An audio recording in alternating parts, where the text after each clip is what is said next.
welcome back. So we're going to continue figure drawing. We're going to take it to the next step now. We worked on gesture drawing. Now we're going to take it to the next level and add shape and learn about proportions, okay? So we're going to start giving those gestures, those quick sketches, some form, some three-dimensionality, and check our proportions. We want to see how long arms should be, how long legs should be, how long our chest is compared to our head, all those things, all right? So let's take a few minutes here and learn those proportions as we get to the next step. Okay, so here are our models that we're going to take our proportions from. And for taking our proportions, we are going to be using the head as our unit of measurement, okay? The reason why is because we can't use inches, feet, or anything because drawings change sizes, people are closer to the frame, further from the frame, all sorts of things happen, there are different angles, but the head is usually in a picture and we can use that to get the proportions for the rest of the body. First thing to note is how tall people are. And if we're going to count heads, we're going to go 7.5 to 2/3 heads tall on these people. 7.5 is the norm. That is the what's known as kind of our universal average. And it can vary from there. These are all just averages, right? Some people, as they get taller, will be more heads tall. Like this guy looks a little bit closer to 7 2/3. And the shorter you get, and especially when you're a child or a baby, you get less heads tall. So if you want to make somebody look shorter, you would maybe make them 7.5 or 7 or, 7 heads. 6 would probably be pretty short. But again, if you're doing a child, maybe that would be appropriate. And if you want to make somebody look more large, heroic, you could go closer to 8 heads tall or something like that. Okay, so let's look at the chest. So if we're going to go from the top of the shoulders to about your hips, the hip bone, we're looking at 2 heads tall, okay?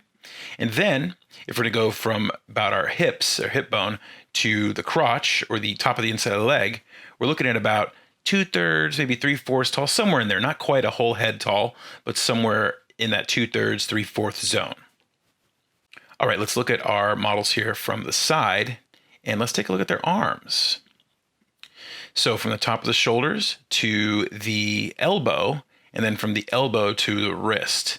And our shoulder is about 1/2 a head tall, and I'm talking just about that group of muscles up there. That's we call the shoulder. And then for the shoulder to the elbow, to right about where it bends, we're looking at a head tall. And again, this isn't science, this is art. This is a pretty close measurement to use, 1.5 heads for the shoulder to the elbow. And then when we're going from the elbow to the wrist, we're looking at 1 head tall. Okay, let's look at her from the front with her arms a little more straight down rather than bent like they are in the other picture. And I want you to notice where the wrist is, because this is a great measurement to figure out how long our arms should be or if they're the correct length. And if you look, the wrist is right about where the crotch is, right around the inside of the leg. And that is how long your arm should be. And then the hand goes below that. But that is a good unit of measurement. A lot of times I see drawings where the arms are much too small. Okay, back to this front view and looking at the legs. Okay, so the first thing I want to take note of is in the leg is that the inside of the leg connects lower down at the crotch than it does in the outside of the leg, where it's higher up by the hip bone up there connecting to the hip. That's where it connects. So if we go from the outside of the leg, from the hip bone to about where the heel is, I try to look at the picture and then put the mark where the heel is. We're looking at 4 heads tall. Okay, that's a good, nice, even unit of measurement. And with your knee being somewhere around halfway in that zone, okay? It looks like her knee is a little bit lower, so making that halfway mark kind of the top-ish of the knee, and then his a little more towards the mid, maybe bottom of the knee, but right around there. That gives you a great spot to kind of notice where your knee should be. Okay, so if we look at the inside of the leg, we get kind of a different thing going here. And both units are helpful. So I'm going here from the inside of the leg to about where the knee is, to the ankle, and then the foot. This will give us something a little different.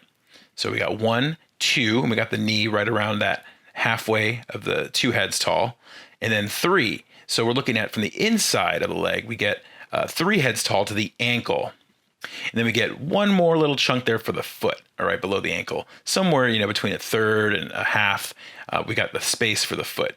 This gives us a different unit of measurement. It gives us 3.5 to 3 1/3 heads tall from the inside of the leg.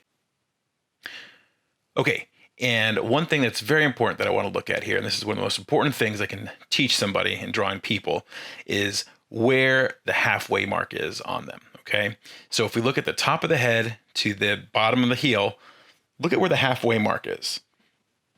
It's right where that waist is, right in between there, somewhere between the hip bone and the crotch.